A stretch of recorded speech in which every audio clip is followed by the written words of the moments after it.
আউযু বিল্লাহি মিনাশ শাইতানির রাজিম। রজমকৃত শয়তানের কবল থেকে আল্লাহ তাআলার কাছে আশ্রয় চাচ্ছি। আমি ডক্টর একিউএম মাহবুবুল্লাহ যশোরী আপনাদের সকলকে জানাই আসসালামু আলাইকুম ওয়া রাহমাতুল্লাহ। আমার এই লেকচারটি অবশ্যই একটু লম্বা হবে, কিন্তু মনে রাখবেন আমি কাউকে কটাক্ষ করতে চাচ্ছি না এবং আমি কাউকে ছোট বড়ও করতে চাচ্ছি না। রিয়ালিটি এবং সত্য সেটি আপনাদের সামনে আমি তুলে ধরব। এমন একজন ব্যক্তি যিনি ঢাকা ইউনিভার্সিটির সমাজ বিজ্ঞানের প্রফেসর, তিনি কিনা এমন একটি সেন্সিটিভ বিষয় নিয়ে কথা বলেছেন এবং কোরআনের ভুল ব্যাখ্যা দিয়েছেন, তার জন্য আমি আপনাদের সামনে কোরআনের আয়াত যা তিনি অপব্যাখ্যা করেছেন এবং সেই আয়াতের সাপোর্টে আরো কয়েকটি আয়াত তুলে ধরব। আর যে ব্যক্তিটি এই কাজটি করেছেন তিনি হলেন ডক্টর আবুল কাশেম মোহাম্মদ জামাল উদ্দিন।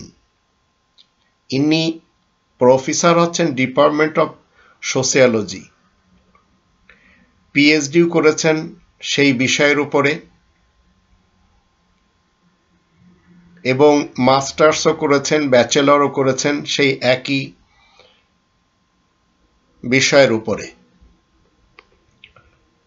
সোশিয়োলজি মানেই বাংলা ভাষায় বলা হয় সমাজবিজ্ঞান। সমাজবিজ্ঞান মানব সমাজের বৈজ্ঞানিক এবং পদ্ধতিগত অধ্যয়ন। এতে সমাজ, মানুষের সামাজিক আচরণ, সামাজিক সম্পর্কের ধরন, সামাজিক মিথক্রিয়া এবং দৈনন্দিন জীবনের সাথে সম্পর্কিত সাংস্কৃতিক দিকের প্রতি মনোনিবেশ করা হয়। সমাজবিজ্ঞানকে সামাজিক বিজ্ঞান এবং মানবিক উভয়ের অংশ হিসেবে বিবেচনা করা হয়। এখন এই ব্যক্তি তিনি এমন একটি সময় এসে এই কথাগুলি বললেন, কোরআনের আয়াতের উদ্ধৃতিও দিয়েছেন তিনি, কিন্তু আমার এই রকম বিশ্বাস ছিল না যে ঢাকা ইউনিভার্সিটির মতো একটি জায়গা থেকে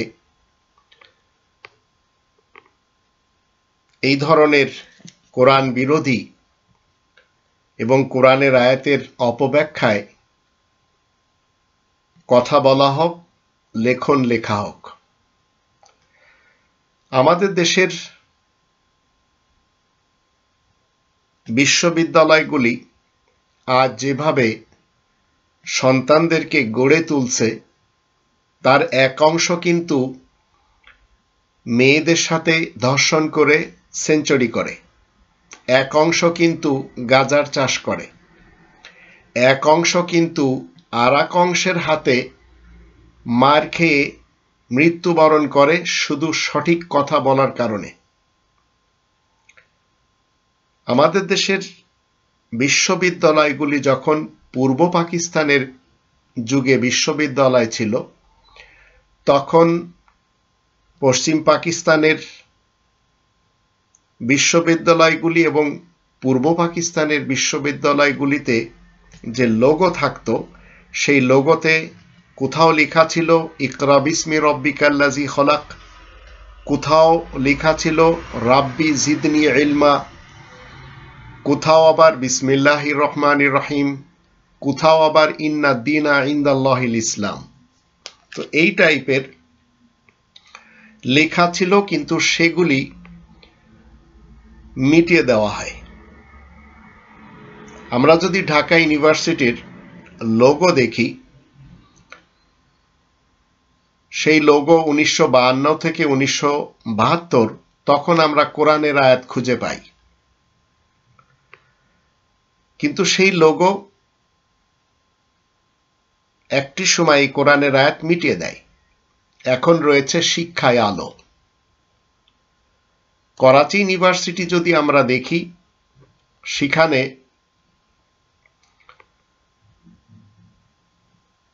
রব্বি জিদনি ইলমা রয়েছে। এখনো তারা পরিবর্তন করেনি। ইউনিভার্সিটি অফ করাচি, তার লোগোতে আপনারা যখন দেখবেন, যদিও এখনো ডিপার্টমেন্ট অফ বেঙ্গলি রয়েছে, সেই লোগোতে এখনো কোরআনের আয়াত রয়ে গেছে। কিন্তু ঢাকা ইউনিভার্সিটির লোগোতে পরিবর্তন এসেছে। আর শুধু পরিবর্তন আসেনি, এটি হচ্ছে পরিবর্তন করা হয়েছে। যেমন আমাদের দেশের অত্যন্ত সূক্ষ্মাতি সূক্ষ্ম দৃষ্টি দিয়ে জাতিকে কোরআনচ্যুত করানোর ব্যাপারে এবং অংশীবাদী মুশরিকদের অন্তর্ভুক্ত করানোর জন্য দুইটি ভয়ানক জিনিস এই পুরা জাতির সন্তানদেরকে শেখানো হয়েছে।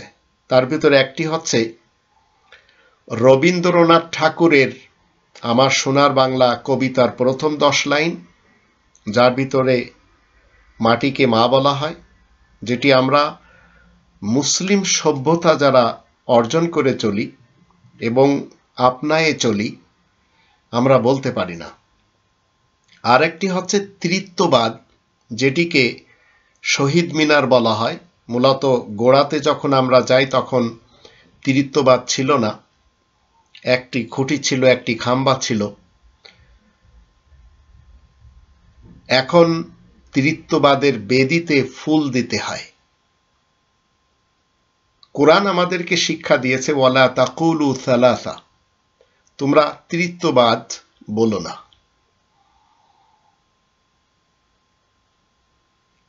তো আপনাকে আমাকে জানতে হবে, যাকে তাকে যখন ইচ্ছা মা বলবেন, সেটি মুসলিম কালচারে অন্তত নেই, মুসলিম সভ্যতাতে নেই। আমাদের দেশের সন্তানেরা ঢাকার ইউনিভার্সিটিকে প্রাচ্যের অক্সফোর্ড খ্যাত এই শব্দটি জানে। বিশ্বের যেখানে 500 বিশ্ববিদ্যালয়ের তালিকায় প্রাচ্যের অক্সফোর্ড খ্যাত ঢাকা বিশ্ববিদ্যালয় নেই। আর এই নাম না থাকার কারণও যদি আমরা একটু দেখি, তাহলে বিশ্ববিদ্যালয়গুলোতে বিশ্ববিদ্যালয়ের মতো চলতে হয়, যেটি বাংলাদেশের ঢাকা বিশ্ববিদ্যালয় চলে না। আর একটি বিশ্ববিদ্যালয়ে বিশ্বায়নের ব্যাপার স্যাপার থাকে, যেখানে বিদেশি ছাত্র থাকবে, মাল্টিকালচার ব্যবস্থা থাকবে, বিদেশি শিক্ষক থাকবে। আমাদের দেশে শিক্ষকদের গবেষণা নেই বললেই চলে। আমাদের অধ্যাপকদের যোগ্যতা নিয়ে বিদেশে একজন ব্যক্তি সহকারী অধ্যাপকও হতে পারে না। এগুলি সত্য কথা, যা আমি আপনাদের সামনে তুলে ধরছি। আরও কিছু কথা তুলে ধরব, তাতে আপনারা আমার বিরুদ্ধে যান বা পক্ষে যান, সেটিও আমার চাহিদাও না, কাম্যও না। তবে আমি জানি অনেকে গালি দিবেন, অনেকে রাজাকারও বলবেন। ঢাকা বিশ্ববিদ্যালয়ের অনেক সাইট রয়েছে যেগুলি আমার চোখে দেখা, কারণ আমার ছোট ভাই সেখান থেকে পড়েছে, আমার ছোট ভাইয়ের স্ত্রীও সেখান থেকে পড়েছে, আমার খালাতো ভাইও সেখান থেকে পড়েছে। আর পূর্ব পাকিস্তানের যুগে মেধার তালিকায় ছিলেন আমার মামা, যাকে আমেরিকায় নিয়েছিলেন, আর সেই আমেরিকা থেকে অদ্যাবধি ফেরত আসেনি। আমাদের দেশের ইউনিভার্সিটিগুলির অবস্থা আমার থেকে আপনারাই খুব বেশি ভালোই জানেন। এই ঢাকা ইউনিভার্সিটির বিরোধিতা করেছিলেন রবীন্দ্রনাথ ঠাকুর, যে রবীন্দ্রনাথের একটি ইতিহাস আমি যদি আপনাদের সামনে তুলে ধরি সেটি অবশ্যই আপনাদের ভালো লাগবে না, তারপরেও আপনারা শুনে রাখতে পারেন, শুনে রাখলে তো আর কোনো সমস্যা নেই। এই রবীন্দ্রনাথ ঠাকুরের একটি ইতিহাস, সেটি দেবপ্রসাদ বিশ্বাসের কাছ থেকে একটু শুনে নিন। তিনি বলছেন, রবীন্দ্রনাথ ছিলেন এক মুসলিম বিদ্বেষী হিন্দু। আবার মুসলিম বিদ্বেষী হিন্দু এর পাশাপাশি অন্যদের ব্যাপারে, মানে হিন্দুদের দৃষ্টিতে, শিক্ষিত হিন্দুদের দৃষ্টিতে তিনি ছিলেন নাস্তিক। বাপ দাদার পতিত ব্যবসার অর্থে জমিদার সেজে বসেছিলেন। তিনি জীবনে অনেক কষ্ট পেয়েছেন। তিনি দরিদ্র নজরুলকে কিছু টাকার বিনিময়ে বোকা বানিয়ে তাকে দিয়ে বেশিরভাগ লেখা লিখে নিতেন। এক সময় যখন নজরুল বুঝে উঠলেন তাকে বোকা বানানো হচ্ছে, সে রবীন্দ্রনাথকে লেখা দেওয়া বন্ধ করে। এই কথাগুলি দেবপ্রসাদ বিশ্বাস বলছেন। রবীন্দ্রনাথ বিপদ বুঝতে পেরে নজরুলের সব কথা মেনে নেয়, ভং ধরে তার মেয়ে প্রমীলা দেবীর প্রেমে ফেলে। প্রেমের এই ঘটনা জানার পরেও যখন দেখে, মানে মেয়ের প্রেম জানার পরেও যখন দেখে বাবা রবীন্দ্রনাথ কিছু বলছে না, তখন নজরুল আবার রবীন্দ্রনাথকে বিশ্বাস করা শুরু করে। দরিদ্র এবং হতদরিদ্র নজরুলের কোনো টেলিফোন ছিল না, তাই সে প্রেমিকার বাড়ির টেলিফোন নাম্বার দিত সব জায়গায়। নোবেল কমিটি সেই নাম্বারে ফোন দিলে রবীন্দ্রনাথ সেই ফোন রিসিভ করে। সব জানতে পেরে তার বাপ দাদার পতিত ব্যবসার টাকা দিয়ে সেই নোবেল থেকে নজরুলের নাম কেটে নিজের নাম বসায় এবং এই রবীন্দ্রনাথ ঠাকুর জনগণমনা ভারত ভাগ্য বিধাতা এই কবিতা লেখার কারণে এবং লর্ড পঞ্চমকে ভারত ভাগ্য বিধাতা বলার কারণে তাকে নোবেল বিজয় করা হয়। আর লর্ড পঞ্চম সেই সময় নোবেল কমিটির ছিলেন বিশেষ ব্যক্তি। আর একটি ছোট্ট যে গীতাঞ্জলি আমাদেরকে দেখানো হয়, এটি রুবাইয়াত ওমর খৈয়ামের, এবং আরো ফার্সিবিদদের লেখা কবিতার গুচ্ছগুলি রবীন্দ্রনাথ কি করেছেন সেটি ফার্সি থেকে অনুবাদ করেছেন বাংলায়, তারপরে ইংরেজিতে।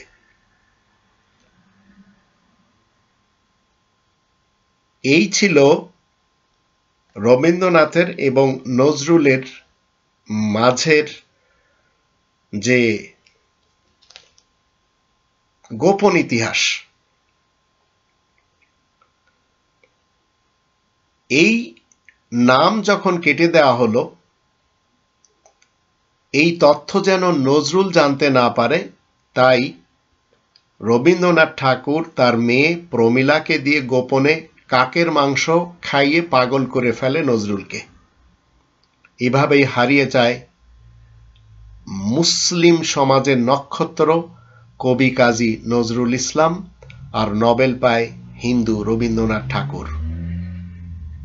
আর আমাদের ঢাকা ইউনিভার্সিটি, যার বিরোধিতা সবচেয়ে বেশি কলকাতার গড়ের মাঠে রবীন্দ্রনাথ করেছিলেন, সেই রবীন্দ্রনাথকে নিয়ে ঢাকা ইউনিভার্সিটি খুব বেশি ব্যস্ত। আর ঢাকা ইউনিভার্সিটি অদ্যাবধি পারেনি এই কোরআনের একটি সঠিক বাংলা অনুবাদ বাঙালি জাতিকে দিতে।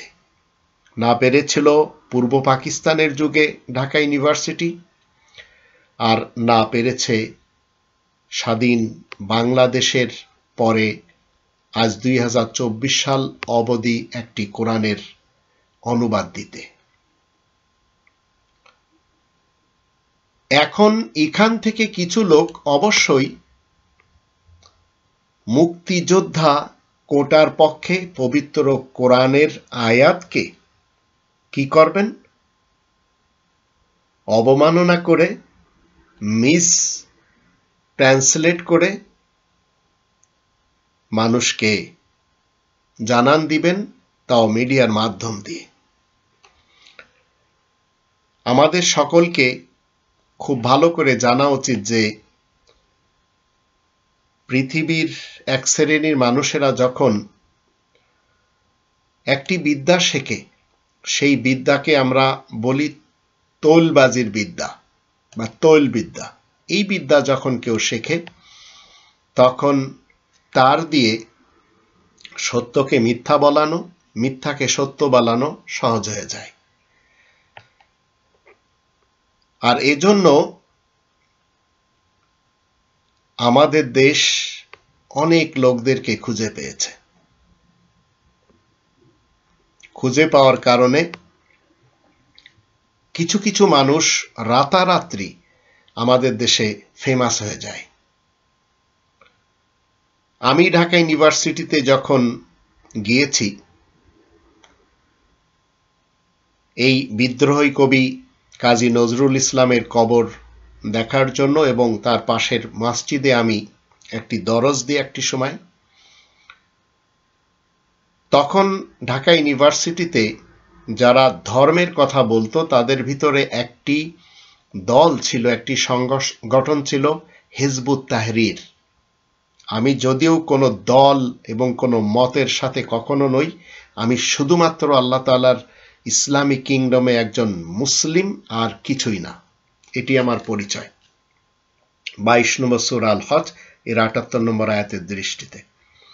তো আমি যখন সেখানে কোরআনের কথা বলি, তো এই ধরনের অনেক ছেলেরা আমার চারিপাশে এসে বসে। তারপরে আমি আবার বিভিন্ন হলে যাই, বিশেষ করে জিয়া হল 13 নম্বরে 14 নম্বরে আমার যাওয়া পড়ে, কারণ আমার ছোট দুটো ভাই তখন সেখানে পড়াশোনা করত। আবার রোকেয়া হলে যাওয়া হয়, সেখানে আমার ভাইয়ের স্ত্রী থাকতো। পরবর্তীতে আমি আমার ছোট ভাই এবং তার স্ত্রীকে আমি আমার বিয়ের দিনে আমার খরচে আমার বাড়িতে নিয়ে আসি, কারণ এই উপদেশ ছিল আমার বাবার, যেটি আমি পালন করি আমার বাবার মৃত্যুর পর। আজ সেই ভাই এবং ভাইয়ের স্ত্রী তারা কৃষি ব্যাংকে বড় বড় অফিসার হয়ে বসে আছেন, সেখানেও আমার অবদান রয়েছে। এই ঢাকা ইউনিভার্সিটি বলেন, আবার জাহাঙ্গীরনগর বিশ্ববিদ্যালয় বলেন, আবার শেরে বাংলা কৃষি বিশ্ববিদ্যালয় বলেন, শাহজালাল বলেন, বুয়েট বলেন, বুটেক্স বলেন, ডুয়েট বলেন, বা অন্যান্য যত বিশ্ববিদ্যালয়গুলি আমাদের দেশে রয়েছে, এসবগুলিতে যারা পড়াশোনা করেন তাদের পড়াশোনার থেকে বেশি এখন দলাদলি চলছে। তো ঢাকা বিশ্ববিদ্যালয়কে আপনারা যেভাবে দেখছেন, যেখান থেকে একসময় চমৎকার ইন্টেলেকচুয়াল সন্তানেরা বেরোতো, আজ বেশি সেখান থেকে বেরোচ্ছে ক্যাডার হয়ে, রাজনৈতিক ক্যাডার। আমি কয়েকটা জিনিস যদি আপনাদেরকে বলি, যদিও আমার বলা উচিত না, কিন্তু আমি এই প্রফেসরের কোরআনের সাথে যে অবমাননা এবং অনুবাদ নিয়ে তিনি যে ঠাট্টা বিদ্রূপ করে নাম কামাচ্ছেন, সেখানে আসছি। আমাদের এই ইউনিভার্সিটির ইতিহাসটি যদি সামান্য আমি আপনাদের সামনে একটু তুলে ধরি, তাহলে এখানে কোথাও ভুল হলে সেটি আপনারা আমাকে শুধরে দিতে পারেন, কিন্তু গালি দেওয়ার অধিকার আপনাদের নেই। ঢাকা ইউনিভার্সিটির মান কেন এত খারাপ হচ্ছে?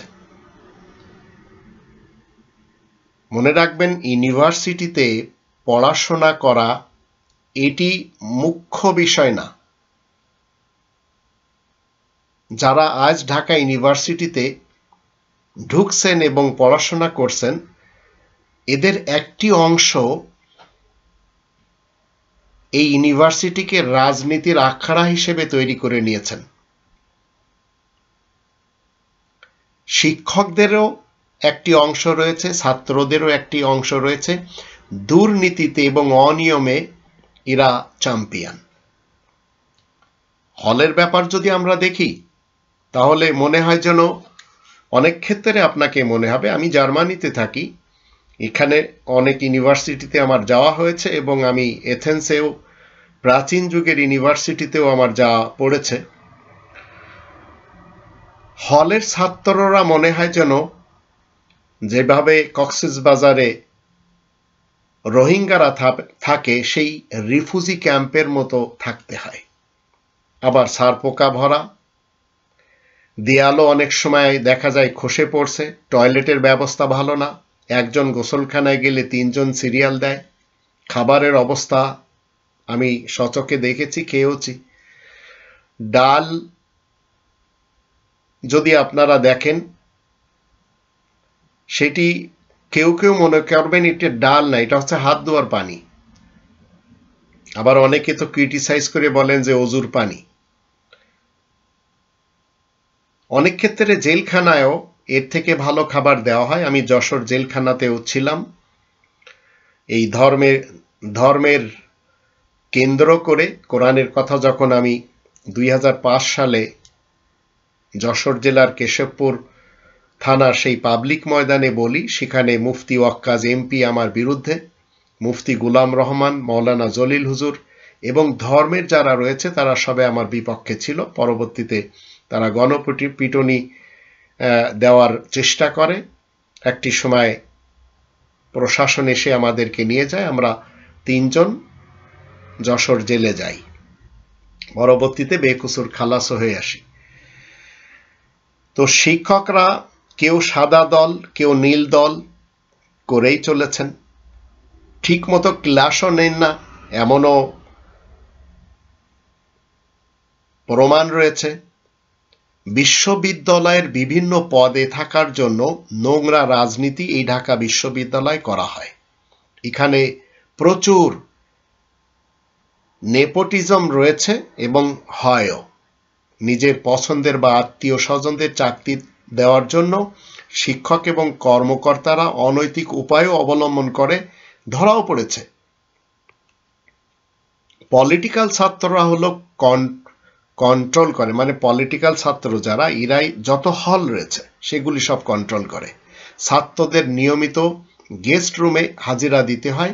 এখানে হিটলারের কনস্টিটিউশন ক্যাম্পের মতো আচরণ করে ছাত্রলীগের বড় ভাইয়েরা শক্তি দেখায়। এই মুহূর্তের কথা বলছি। আবার যখন অন্য পার্টি আসে তখন তাদেরও একই কর্মকাণ্ড আমরা দেখতে পাই। আপনি যদি 2 দিন পর পর না উপস্থিত থাকেন তবে আপনাকে হল থেকে ঘাড় ধাক্কা দিয়ে বের করেও দেওয়া হয়।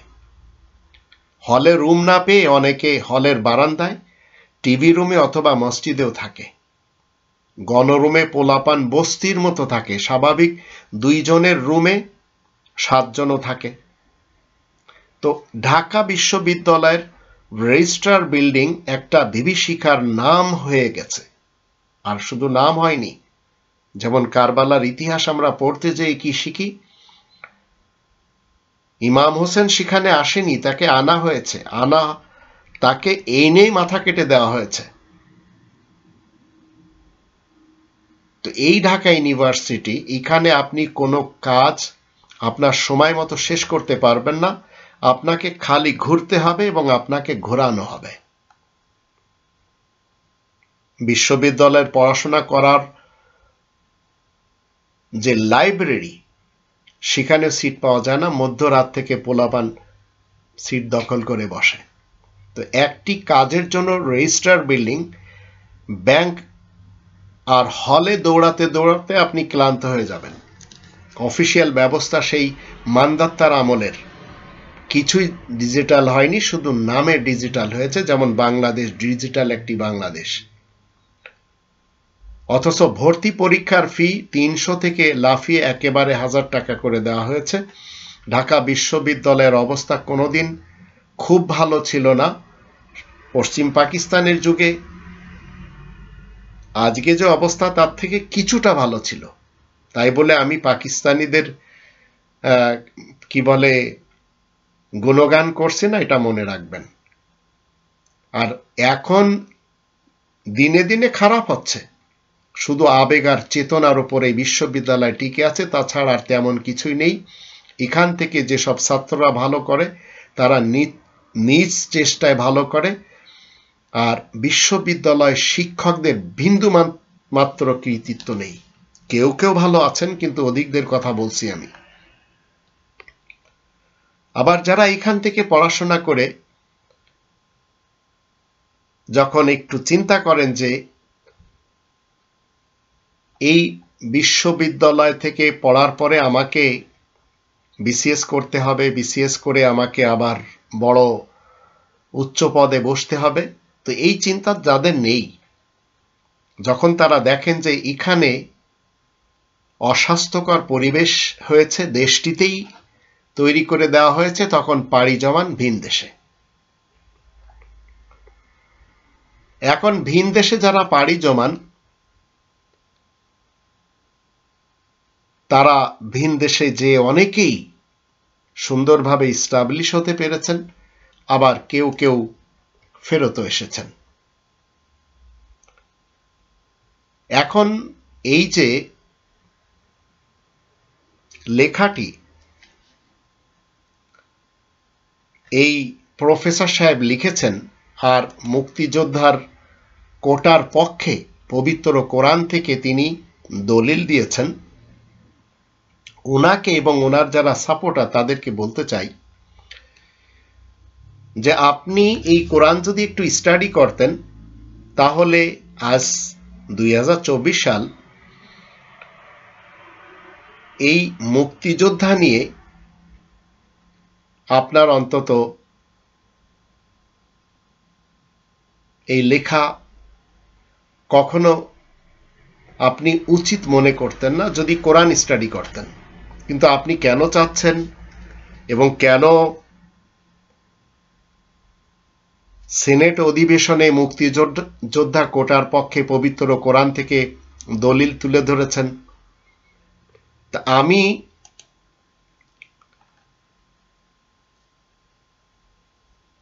24 আগস্ট 2021 সালে একটি লেখা লিখেছিলাম এবং একটি ভিডিও করেছিলাম। আর এই কোটা বৈষম্য নিয়ে আমাদের দেশে কিন্তু অনেক কথা হয়েছে। কেউ মুক্তিযুদ্ধ ও মুক্তিযোদ্ধার পবিত্রতা রক্ষা করতে হবে এই নিয়ে কথা বলেছেন, আবার মুক্তিযোদ্ধা কোটা বাদ দেওয়া সম্ভব নয় প্রধানমন্ত্রী সাহেবা বলেছিলেন। মুক্তিযোদ্ধা কোটা বাতিল হোক, আবার কেউ বাতিল না হোক, এ নিয়ে অনেক কথা বলা হয়েছে। ভুয়া মুক্তিযোদ্ধাদেরকে একপাশে রাখা হোক, আসল মুক্তিযোদ্ধাদের চেহারা উন্মুক্ত করা হোক, এটি নিয়েও অনেক কথা বলা হয়েছে।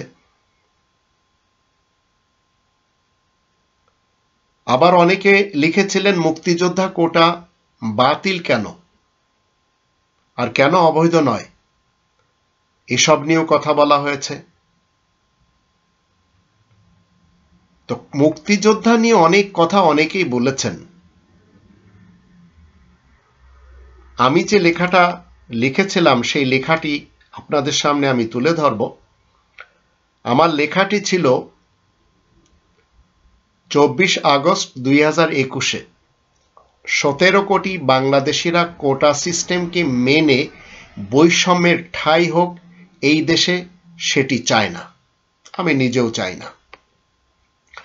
যদি বৈষম্যের কোটা এই বাংলাদেশে ঠাঁই পায়, তাহলে মরহুম শেখ মুজিবুর রহমান কেমন জাতির পিতা হবে? সন্তানদের মাঝে পিতার দৃষ্টি সমান হওয়াটাই হলো ন্যায় এবং ইনসাফের ভিত্তিতে সত্য বিচার। এই দেশ কেবল অমুক তমুকের জন্য অমুক তমুক স্বাধীন করেছে সেটি বলা নিহায়েত অন্যায়। ঠিক দেশের প্রতিবাদী ছাত্রদেরকে রাজাকার বলাও কঠিন অপরাধ। উদাহরণ টেনে আমি লিখেছিলাম, আপনি একজন রোগী, আপনার বড় কোনো অপারেশন হবে, দুইজন ডাক্তার আছেন, একজন ৮০% নম্বর পেয়ে ডাক্তার হয়েছেন আর অন্যজন ৩৩+ নম্বর পেয়ে কোনো রকম ডাক্তারি পাশ করেছেন। আপনি কার কাছে অপারেশন করাতে চাইবেন? আপনি আপনার বাড়ির ডিজাইন করাবেন, দুইজন ইঞ্জিনিয়ার আছেন, একজন ৯০% নম্বর পেয়ে ইঞ্জিনিয়ার হয়েছেন আর অন্যজন ৩৩+ নম্বর পেয়ে কোনো রকমে পাশ করেছেন। আপনি কাকে দিয়ে ডিজাইন করাবেন? আপনার গাড়ির ড্রাইভার দরকার, দুইজন আবেদন করেছে, একজন খুব দক্ষ, অন্যজন মোটামুটি চালাতে পারে। আপনি কাকে নিয়োগ দেবেন? তো এই টাইপের আমার অনেকগুলি প্রশ্ন ছিল, আর আমার লেখার ভিতরে এই লেখাগুলি আপনাদেরকে একটু চিন্তা গবেষণা করার দাওয়াত দিবে। প্রতিটি ক্ষেত্রেই আপনি দক্ষ এবং মেধাবী ব্যক্তিকে বেছে নেবেন, কারণ আপনি অদক্ষ ডাক্তারের হাতে মরতে চাবেন না, অদক্ষ ইঞ্জিনিয়ারের হাতে ভুল ডিজাইন করে দালান ধ্বংস চাইবেন না, অদক্ষ ড্রাইভারের হাতে গাড়ি অ্যাক্সিডেন্ট করতে চাইবেন না।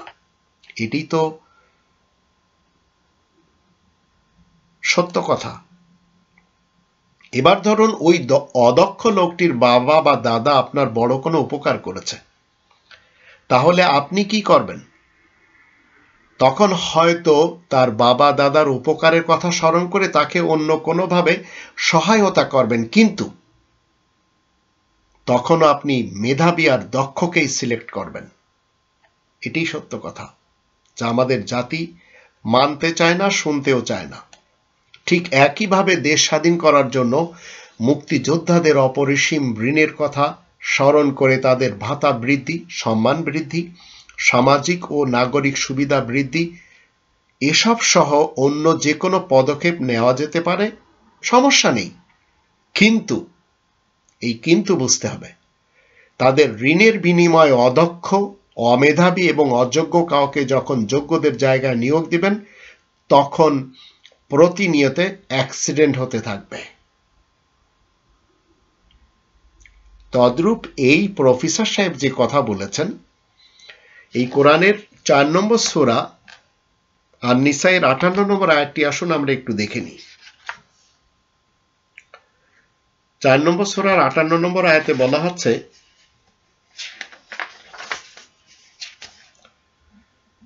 ইন্নাল্লাহা ইয়া'মুরুকুম আন তুআদ্দুল আমানাতি ইলা আহলিহা ওয়া ইযা হাকামতুম বাইনান নাসি আন তাহকুমু বিল আদল ইন্নাল্লাহা নি'মা ইয়া'ইযুকুম বিহি ইন্নাল্লাহা কানা সামিআন বাসীরা। নিশ্চয় আল্লাহ তোমাদেরকে হুকুম দিচ্ছেন আমানত হিসেবে তোমরা যে কোনো পদে ওই লোকদেরকেই বসাবে যারা তার উপযুক্ত, আমানতদার। আর লোকদের মধ্যে মিটমাট করার সময় ন্যায় বিচার মোতাবেক ফয়সালা করবে। নিশ্চয় আল্লাহ কোরআন দ্বারা অতি উত্তম নিয়ামতের ওয়াজ করছেন। নিশ্চয় আল্লাহ সব শুনছেন, আল্লাহ সবকিছু যে দেখছেন। তো যদি এই আয়াত না মানা হয়, তাহলে মনে রাখবেন দেশের 12টা বাজতে থাকবে, তাতে কোনো সন্দেহ নেই, আর বেজেও চলেছে। শিক্ষাঙ্গন ধ্বংসের পথে, আর শিক্ষা ব্যবস্থা তো আমাদের দেশে নেই। ডাক্তারদের নাম পড়ে গেছে কসাই, পলিটিশিয়ানদের এক একজনের দুর্নীতির, দুষ্কৃতির, ভ্রষ্টাচার এবং নৈরাজ্যের কারণে সম্পদের পাহাড় গড়ে নিয়েছে রিবাখোর হয়ে। আর কারোর নামের সাথে কালো কাক এসে গেছে, কারোর নামের সাথে হরেক রকমের জানোয়ারের উপাধি এসে গেছে। তো দেশের মঙ্গলের জন্য মুক্তিযোদ্ধারা জীবন বাজি রেখে যুদ্ধ করতে ভয় পাননি, তাহলে তাদের নাতিপুতিরা মেধার যে যুদ্ধ, সেই যুদ্ধে কেন ভয় পাবে? তাদেরও উচিত সাহসের সাথে মেধার যুদ্ধে জয়ী হয়ে দেশবাসীদেরকে দেখিয়ে দেওয়া। আর মুক্তিযুদ্ধ হয়েছিল অর্থনৈতিক এবং সামাজিক বৈষম্যের বিরুদ্ধে। তখন পশ্চিম পাকিস্তানিদের জন্য চাকরিতে 50% কোটা থাকতো আর বাকি 50%-এর জন্য প্রতিযোগিতা হতো। আর এখন কোটা 56 আর বাকি 44-এর প্রতিযোগিতা হয়।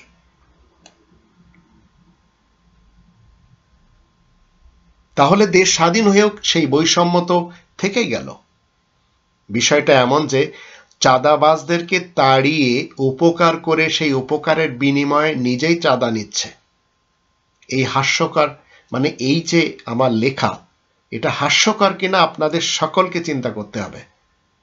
রিটেনের নম্বর পত্র থেকে দেখা গেছে সাধারণ ছাত্ররা 75 থেকে 85 নম্বর পেয়ে ক্যাডার হয়েছে, 70 নম্বর পেয়েও বাদ পড়েছে, আর কোটাধারীরা 50 থেকে 60% নম্বর পেয়েও ক্যাডার। এটা মেধার চরম অবমাননা। তাই বৈষম্যের এই কোটা পদ্ধতির সংস্কার অবশ্যই হতে হবে, আর এটি সর্বসময়ের দাবি। তা আপনাকে এই কোরআনের 22 নম্বর সূরা আল হজ এর 30 নম্বর আয়াত মতে ওয়াজতানিবু কওলা জুর, মিথ্যা কথার কবল থেকে বাঁচতে হবে, আর সত্যকে সত্য বলে আপনাকে আমাকে প্রতিবাদী হতে হবে। তখন আপনি আমি শির উঁচু করে বাঁচতে পারব।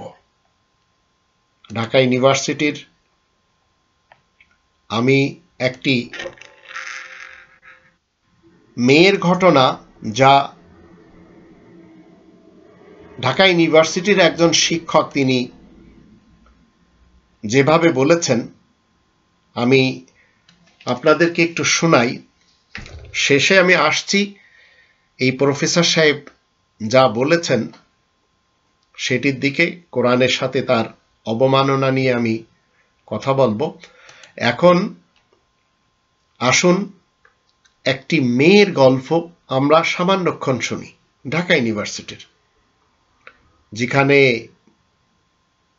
নজরুল চর্চা তো হয় না, রবীন্দ্রনাথ নিয়ে খুব বেশি মাথা ঘামানো হয়, কারণ এটি হচ্ছে ভারতের রয়ের একটি আশা যে আমাদের দেশের শিক্ষা ব্যবস্থাকে ধ্বংস করে দিতে হবে। তার জন্য তাদের 53 বছর সময় লেগেছে।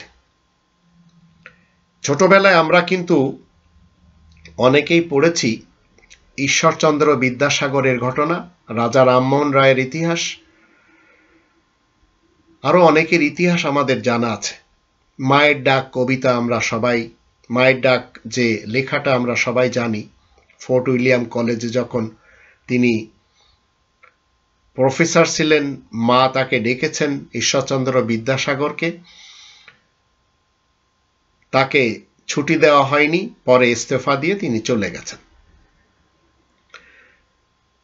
ঢাকা ইউনিভার্সিটির শিক্ষক যারা রয়েছেন, আবার শিক্ষার্থী যারা রয়েছেন, তাদের সকলকে আমি বলবো, কোরআনের জ্ঞান যাদের নেই, কোরআনের সত্য জ্ঞান যাদের নেই, তারাই কেবল ডানে বামে বিভিন্ন যারা শিক্ষক রয়েছেন, দেশ বিদেশে যারা বিভিন্ন ফলসফার কথা বলেন, সেগুলোর দিকে খুব বেশি মনোযোগ দেন। মনে রাখবেন, কোরআনের জ্ঞান আপনাকে আমাকে শিখতে হবে। কোরআনের যে 5টি দাবি সেটি জানতে হবে, মানতে হবে। কোরআনের 1 নম্বর দাবি, কোরআনকে 100% বিশ্বাস করতে হবে। 2 নম্বর দাবি, কোরআনের ভাষায় কোরআনকে পড়া শিখতে হবে। 3 নম্বর দাবি, কোরআনকে মাতৃভাষায় জানতে হবে। 4 নম্বর দাবি, কোরআন মতে জীবন কাটাতে হবে। 5 নম্বর দাবি, কোরআনকে প্রচার করতে হবে। তো আমরা অতীতের ইতিহাস খুব পড়তে জানি, অমুক তমুক দেশের অমুক তমুক কি করে গেছে সেগুলি নিয়ে আমাদের খুব মাথা ব্যথা। কিন্তু আমরা যখন এই ঘটনাটি শুনি, তখন এই ঘটনাটি আমাদের দেশের নারীদের মধ্যে ব্যাপকভাবে ছড়িয়ে দেওয়া উচিত। বেগম রোকেয়া, সুফিয়া কামাল, ইনাদের যে মেধা ছিল, ইনারা যে কাজ করে গেছেন, সেগুলি জাতির অনেকেই জানে না। আবার তাসলিমা নাসরিনের একটু বেশি আজাদি, সেটি মানুষেরা খুব বেশি জানে। কারণ তাসলিমা নাসরিনকে প্রমোট করেছে র, ভারত। আর বেগম রোকেয়া এবং সোফিয়া কামালকে ভারত কখনো প্রমোট করে না। এবার আসুন আমরা একটু জেনে নিই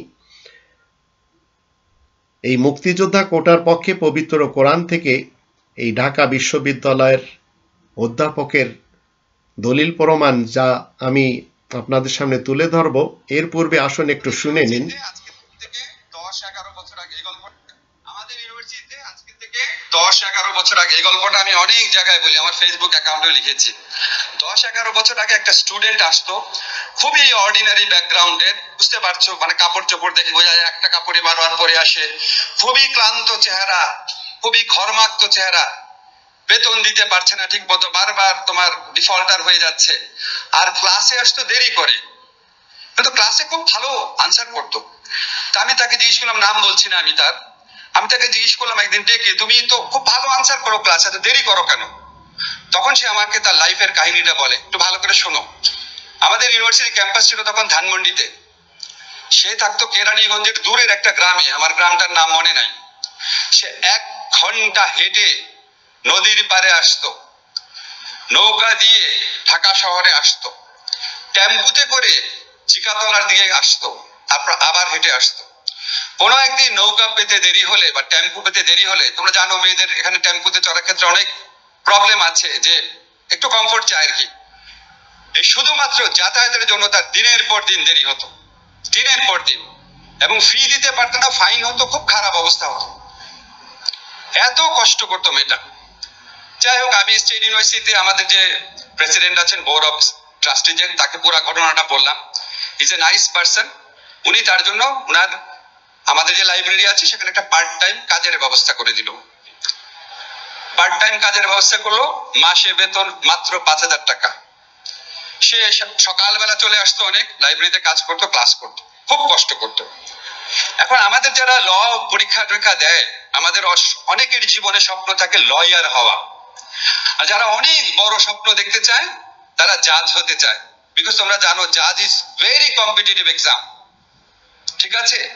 1 লক্ষ ল স্টুডেন্টের মধ্যে থেকে হয়তো 100 জন জাজ হয়, ভেরি কম্পিটিটিভ। আমাদের ঢাকা ইউনিভার্সিটি, এখান থেকে যদি 100 জন পরীক্ষা দেয়, Wir haben einen Jahrhundertsturm da drauf.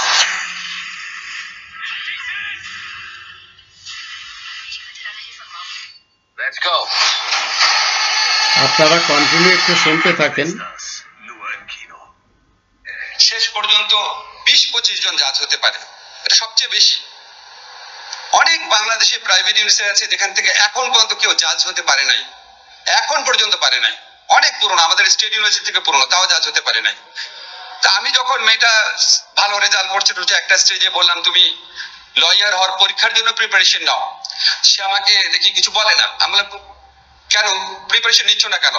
তখন সে মাথা নিচু করে, তার চোখ পানিতে ভরে গেছে, বলে, স্যার আমি জাজ হতে চাই। আমার এত দরিদ্র ঘরের একটা মেয়ে এত কষ্ট করছে, তার জীবনে এত বড় স্বপ্ন।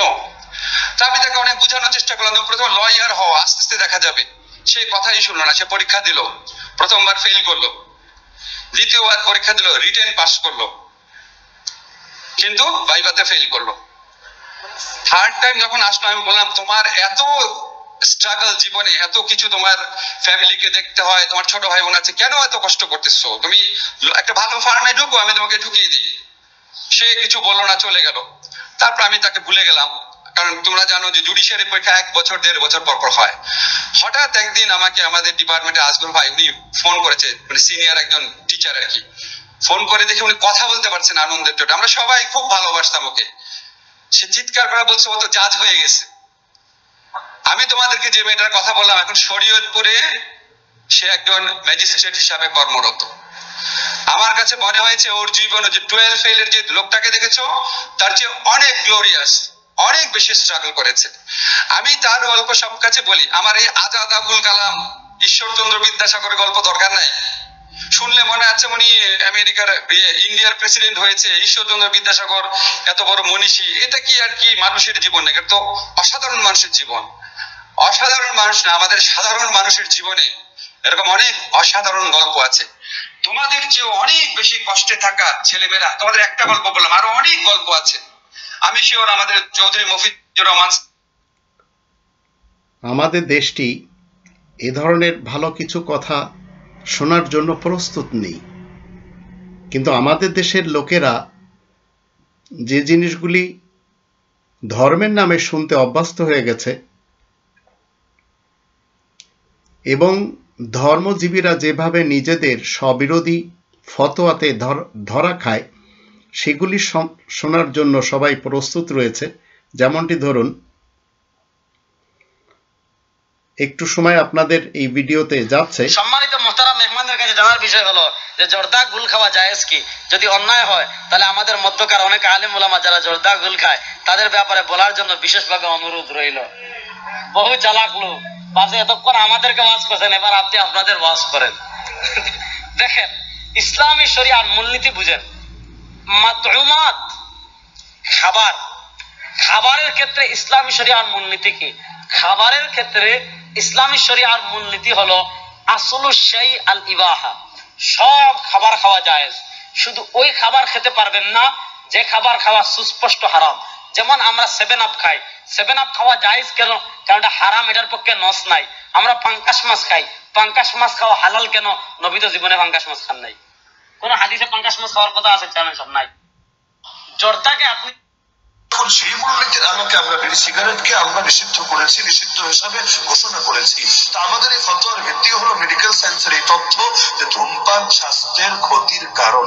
এখন মেডিকেল সায়েন্স যেহেতু এটাই তাদের বিশুদ্ধ মত যে ধূমপান করলে ক্ষতি হবে, আর ইসলামের মূলনীতি হলো যা ক্ষতিকারক তা নিষিদ্ধ বলে গণ্য হবে।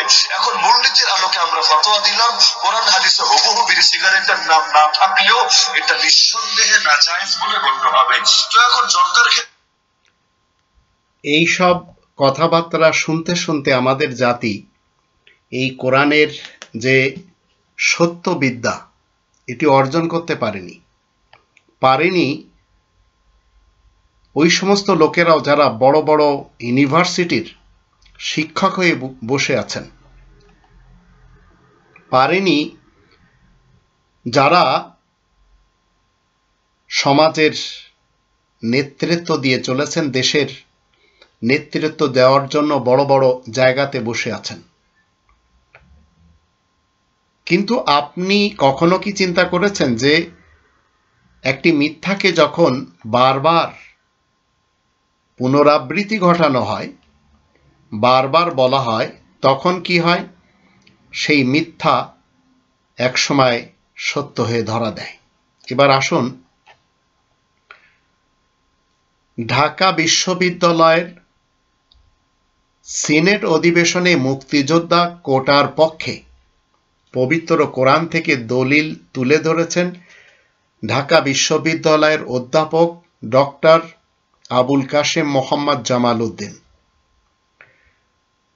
সিনেট অধিবেশনে এই অধ্যাপক তার বক্তব্যে বলেন, পবিত্র কোরআনের সূরা আনফালে পরিষ্কারভাবে বলা আছে, যারা বিজিত বাহিনী হবে তারা দেশের সম্পদ, চাকরি, অর্থ ও ভূখণ্ডের 80 ভাগ অর্থাৎ 4 ভাগের নিয়ন্ত্রণ পাবে, আর বাকি 1 ভাগ থাকবে দুস্থ এতিমদের জন্য। অধ্যাপক আবুল কাশেম মোহাম্মদ জামাল উদ্দিন তার বক্তব্যে বলেন, 1975 সালে জাতির পিতা বঙ্গবন্ধু শেখ মুজিবুর রহমানের হত্যার পর যে অন্ধকার যুগের সূচনা হয়েছে, সেখানে বীর মুক্তিযোদ্ধাদের কোনো কিছুই দেওয়া হয়নি, অথচ তারা ছিল বিজিত বাহিনী। ঢাকা বিশ্ববিদ্যালয়ের উপাচার্য অধ্যাপক ASM মাকসুদ কামালের সভাপতিত্বে সিনেট অধিবেশনে উপাচার্য প্রশাসন অধ্যাপক ডক্টর মোহাম্মদ সামাদ, উপাচার্য শিক্ষা অধ্যাপক সীতেশ চন্দ্র বাসার, কোষাধ্যক্ষ অধ্যাপক মমতাজউদ্দিন আহমেদ সহ সিনেট সদস্যবৃন্দ উপস্থিত ছিলেন। এখন এই শিক্ষা তিনি দিচ্ছেন আর এটি ছাপানো হচ্ছে। কোরআনের 8 নম্বর সূরা আল আনফালের আমরা প্রথম আয়াত দেখব, যে আয়াতটি আমাদেরকে জাগিয়ে তুলবে। 18 কোটি মানুষ যে সবাই কোটিপতি হয়ে জন্ম নিয়েছে এবং 18 কোটি মানুষ যে সবাই কোটিপতি, সেটি কোরআন আমাদেরকে কিভাবে বলে। 8 নম্বর সূরা আল আনফালের যখন আমরা প্রথম আয়াতটি দেখি, প্রথম আয়াতে বলা হচ্ছে ইয়াসআলুনাকা আনিল আনফাল কুলিল আনফালু লিল্লাহি ওয়ার রাসূল ফাত্তাকুল্লাহা ওয়া আসলিহু যাতা বাইনিকুম ওয়া আতিউল্লাহা ওয়া রাসূলাহু ইন কুনতুম মুমিনিন। তোমার কাছে মানুষেরা জানতে চায় খনিজ সম্পদ সম্পর্কে। নফল শব্দটির বাংলা আমরা অতিরিক্ত সবাই জানি, আনফাল হচ্ছে নফলের বহুবচন। আনফাল বলা হয় যাবতীয় খনিজ সম্পদকে, আল্লাহ তাআলার পক্ষ থেকে দেওয়া। তাই আপনি আমি জন্মসূত্রে কোটিপতি, কিন্তু গরিব হয়ে মরতে হয়, এটি আপনার হাতের কামাই। কারণ আপনার মুখ বন্ধ থাকে, আর যে জাতি সত্য বলতে ভয় পায়, যে জাতি সত্যের ধারে কাছে আসতে চায় না, সে জাতির অবস্থা আল্লাহ তাআলা কখনো পরিবর্তন করেন না। আর যে জাতি কোরআনের 13 নম্বর সূরা রদের 11 নম্বর আয়াতকে ভুলে থাকে, যেখানে বলা হচ্ছে ইন্নাল্লাহা লা ইউগাইরু মা বিকওমিন হাত্তা ইউগাইরু মা বিআনফুসিহিম, আল্লাহ ওই জাতির অবস্থা বা ওই জাতির ভাগ্য কখনো পরিবর্তন করেন না যতক্ষণ জাতির লোকেরা নিজেদের ভাগ্য পরিবর্তন না করবে। এর কারণ জাতি 1947 থেকে নিয়ে আজ 2024 সাল, 1971 পর্যন্ত অকৃতজ্ঞ ছিল, 1971 থেকে আজ 2024 সাল পর্যন্ত অকৃতজ্ঞ। তাই আমাদের জন্য এত খনিজ সম্পদ থাকা সত্ত্বেও আমাদের দেশের মানুষ না খেয়ে মরছে।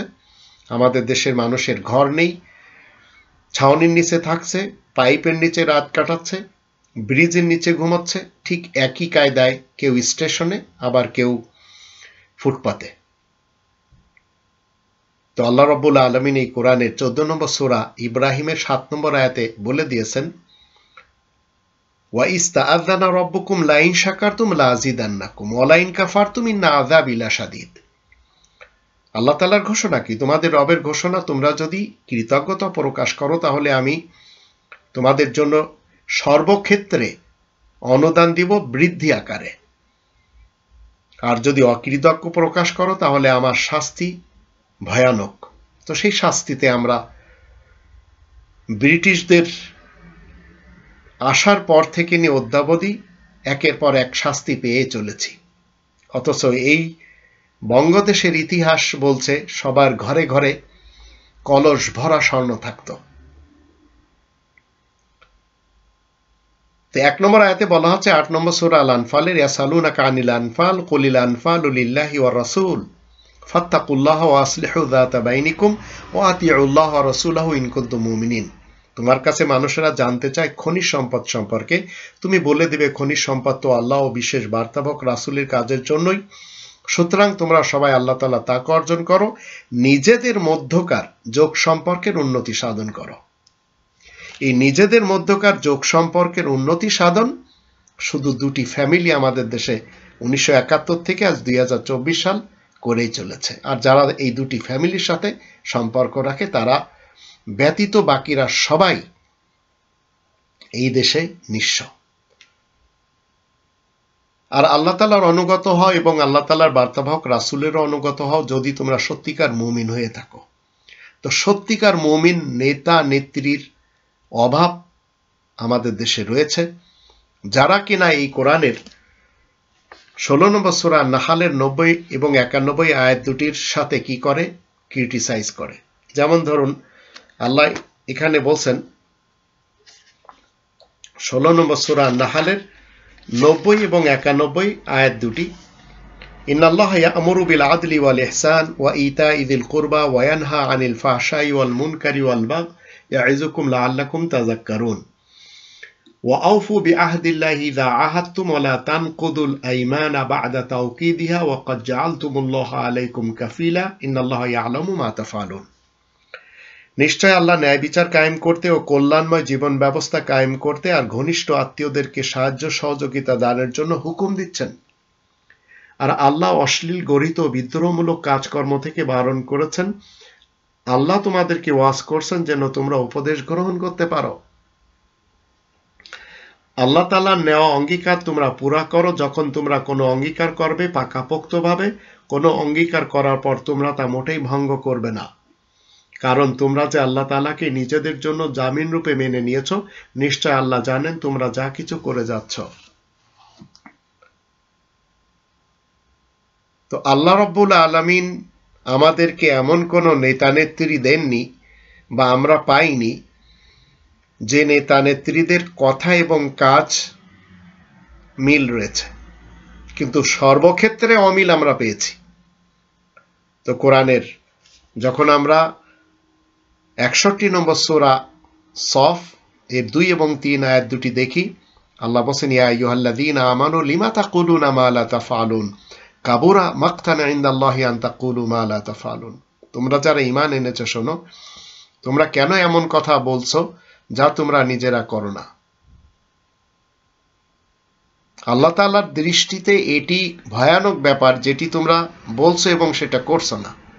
তো প্রত্যেকটি নেতা নেত্রী ভোটের পূর্বে দেখবেন নারী যারা রয়েছে তারা হিজাব পরে, হাতে তসবিহ নেয়, আর পুরুষেরা মাথায় টুপি পরে, পাঞ্জাবি পরে এবং মানুষকে কি বলে, আমরা আপনাদের ভোট চাই, ক্ষমতায় আসলে ন্যায় এবং ইনসাফ ভিত্তিক আমরা আপনাদের প্রাপ্য দিয়ে দেব। আজ পর্যন্ত শুনেছেন এই কোটিপতি 18 কোটি বাঙালি এরা কেন এই টাকাগুলি পায় না? কারণ খনিজ সম্পদ উত্তোলন করে তার টাকাটা জাতির লোকেরা ভোগ করবে, সেটি আমাদের দেশে। যারা ইনসাফ করবে তারা আয়াত গোপনকারী, তারা অপরাধী, তারা মুক্তমনা। তাই এই কোরআনের 5 নম্বর সূরা আল মাইদার 44, 45 এবং 47 এই আয়াত তিনটির শেষে বলা আছে, ওমাল্লাম ইয়াহকুম বিমা আনজালাল্লাহু ফাউলাইকা হুমুল কাফিরুন ফাউলাইকা হুমুজ জালিমুন ফাউলাইকা হুমুল ফাসিকুন। আল্লাহ তাআলার বিধান মতে যারা বিচার কার্য সম্পাদন করে না, ন্যায় বিচার যাদের মধ্যে নেই, তারা সবাই আয়াত গোপনকারী কাফের হয়, আবার অপরাধী জালেম হয় এবং মুক্তমনা ফাসিক হয়।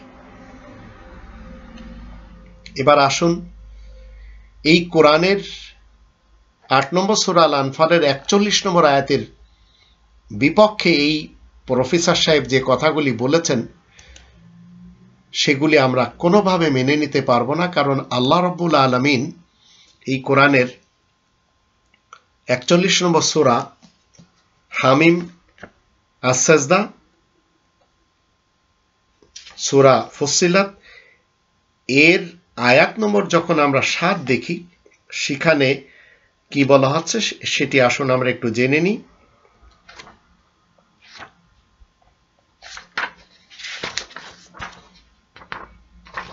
এর 7 নম্বর আয়াতে বলা হচ্ছে,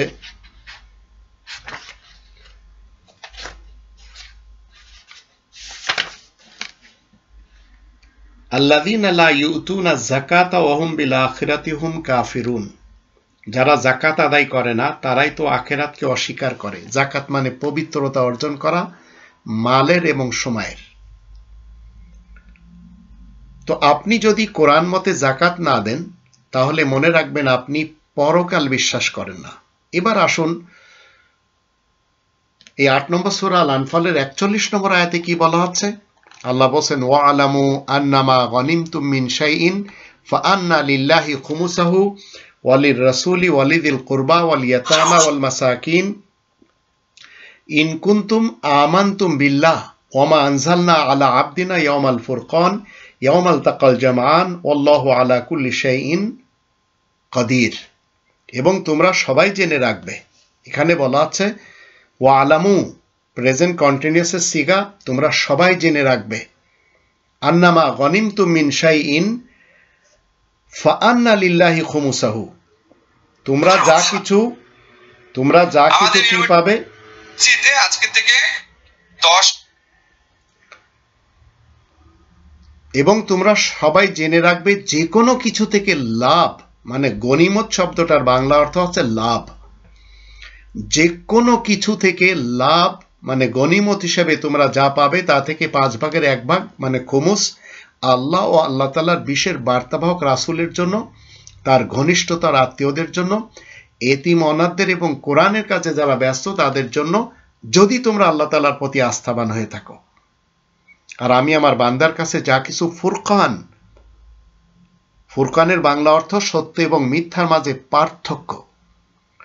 তো যখন এখানে কোরআনে বলা আছে ইয়াউমাল ফুরকান, সত্য এবং মিথ্যার মাঝে পার্থক্যের দিনে দিয়ে থাকি। কি দিয়ে থাকেন? ইয়াউমাল তাকাল জামান, যেদিন দুটি জিনিস একত্রে মিলিত হয়। এই দুটি জিনিস যাকাত এবং সাদাকাত। আল্লাহু আলা কুল্লি শাইইন কাদির, আসলে আল্লাহ তাআলা সকল বিষয়ের উপর কুদরত মানে পূর্ণ ক্ষমতা রাখেন। তো এখানে এই প্রফেসর সাহেব যা কিছু বলেছেন অধিবেশনে কোরআন বিরোধী। ওয়া আলামু আন্নামা গনিমতুম মিন শাইইন, মিন শাইইন যে কোনো জিনিস থেকে গনিমতুম লাভ হিসেবে আসবে তোমাদের হাতে। যুদ্ধলব্ধ মাল, এটি 1400 বছরের কাহিনীতে লেখা রয়েছে। ইসলাম কখনো যুদ্ধ পছন্দ করে না। ইসলাম রক্তপাত ঘটানোকে সবসময় নিষেধ করে। যখন আমরা 2 নম্বর সূরা আল বাকারার 84 এবং 85 আয়াত দুটিতে দেখি, সেখানে বলা হচ্ছে ওয়াইদা আখাযনা মিসাকাকুম লা তাসফিকুনা দিমাআকুম ওয়া লা তুখরিজুনা আনফুসাকুম মিন দিয়ারিকুম সুম্মা আকরারতুম ওয়া আনতুম তাশহাদুন। আর 85তে বলা আছে সুম্মা আনতুম হাউলাই তাকতুলুনা আনফুসাকুম ওয়া তুখরিজুনা ফারিকাম মিনকুম মিন দিয়ারিহিম তাযাহারুনা আলাইহিম বিল ইসমি ওয়াল উদওয়ান ওয়া ইয়াতুকুম উসারা তুফাদুহুম ওয়া হুয়া মুহাররামুন আলাইকুম ইখরাজুহুম আফাতুমিনুনা বিবা'দিল কিতাবি ওয়া তাকফুরুনা বিবা'দ ফামা জাযাউ মান ইয়াফআলু যালিকা মিনকুম ইল্লা খিজিয়ুন ফিল হায়াতিদ দুনিয়া ওয়া ইয়াওমাল কিয়ামাতি ইউরাদ্দুনা ইলা আশাদ্দিল আযাব ওয়া মা আল্লাহু বিগাফিলিন আম্মা তা'মালুন। আর আমি যখন তোমাদের থেকে অঙ্গীকার নিই যে তোমরা নিজেদের মধ্যে খুনাখুনি করবে না, রক্তপাত ঘটাবে না, আর তোমাদের লোকদেরকে তাদের ঘর থেকে বের করবে না, তারপরে তা মেনে নিলে আর তোমরা তার সাক্ষ্য দিচ্ছ, তারপর তোমরাই তো নিজেদের মধ্যে কতলের মাধ্যমে খুনাখুনি করে যাচ্ছ, তোমরা তোমাদের মধ্য থেকে একদলকে বের করে দিচ্ছ তাদের ঘর থেকে। তোমরা তাদের উপর পাপ কর্মের সাথে বিদ্রোহ প্রকাশ করে যাচ্ছ। আর যদি তোমাদের কাছে তারা কয়েদি হয়ে আসে তাহলে তোমরা প্রতিদানের মাধ্যমে ফিদিয়া নিয়ে থাকো। আর তা হারাম করা হয়েছে তোমাদের প্রতি তাদেরকে বের করে দেওয়া। তোমরা কি লিখিত আল কিতাবের কিছু অংশের সাথে ঈমান আনছো আর কিছু অংশের সাথে অবিশ্বাস করে যাচ্ছ? তাহলে তোমাদের মধ্য থেকে যারা এমন করবে তাদের প্রতিফল এছাড়া আর কি বা হতে পারে যে দুনিয়ার জীবনে রয়েছে অপমান, আর কিয়ামতের দিন তাদেরকে ফেরানো হবে কঠিন আযাবের দিকে। আর আল্লাহ বেখবর নন যা কিছু তোমরা করে যাচ্ছ। যুদ্ধলব্ধ মালের গনিমত শব্দটার অর্থই হয় না কখনো। গনিমতের বাংলা অর্থ হচ্ছে লাভ, লভ্যাংশ। আপনার জীবনে যখন যে জিনিস থেকে লাভ পাবেন তার 5/1 আপনাকে দিয়ে দিতে হবে। আপনি 100 টাকা লাভ পাচ্ছেন, 20 টাকা দিয়ে দিতে হবে জীবনে একবার। আপনি 100টি নারকল পাচ্ছেন, 20টা নারকল দিয়ে দিতে হবে। আপনি 100 ঘন্টা জীবিত থাকছেন, 20 ঘন্টা দিয়ে দিতে হবে। এটি হচ্ছে লাভ। আর 1400 বছরের ইতিহাস থেকে যুদ্ধলব্ধ বা লুটের মাল বা যুদ্ধের মাল এগুলি নিয়ে মিথ্যাচার করা শিক্ষিত সমাজকে অন্তত বাদ দেওয়া উচিত। আর যারা মিথ্যাচার করে তাদেরকে কখনো আমরা শিক্ষিত সমাজের অংশই মনে করতে পারি না। এই গনিমতুম শব্দটা যখন আমরা 8 নম্বর সূরা আল আনফালের 69 আয়াতে দেখব, সেখানেও আমরা কি পাব? আসুন আমরা একটু জেনে নিই সেখানে আল্লাহ রাব্বুল আলামিন কি বলছেন।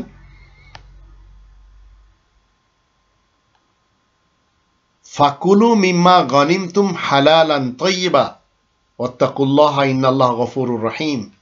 অতঃপর তোমরা লাভ মানে যাকাত এবং সাদাকাতের গনিমত থেকে খাও পরিচ্ছন্ন হালাল বস্তু, আর আল্লাহ তাআলা তাকওয়া অর্জন করো, বিনা সন্দেহে আল্লাহ ক্ষমাশীল মেহেরবান।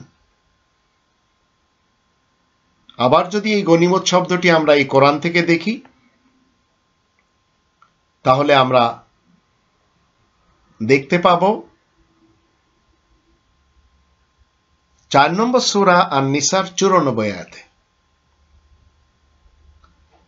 ইয়া আইয়ুহাল্লাযীনা আমানু ইযা দারাবতুম ফী সাবিলিল্লাহি ফাতাবায়ানু ওয়া লা তাকুলু লিমান আলকা ইলাইকুমুস সালামা লাস্তা মুমিনা তাবতাগুনা আরাদাল হায়াতিদ দুনিয়া ফাইনদাল্লাহি মাগানিমু কাসীরা কাযালিকা কুনতুম মিন ক্বাবলু ফামান্নাল্লাহু আলাইকুম ফাতাবায়ানু ইন্নাল্লাহা কানা বিমা তা'মালুনা খাবীরা। তোমরা যারা ঈমান এনেছো, শোনো, তোমরা আল্লাহ তাআলার রাহে কোরআনের কাজে যখন বের হও তখন প্রত্যেকটি কাজ জেনে শুনে ঠিকমতো করবে।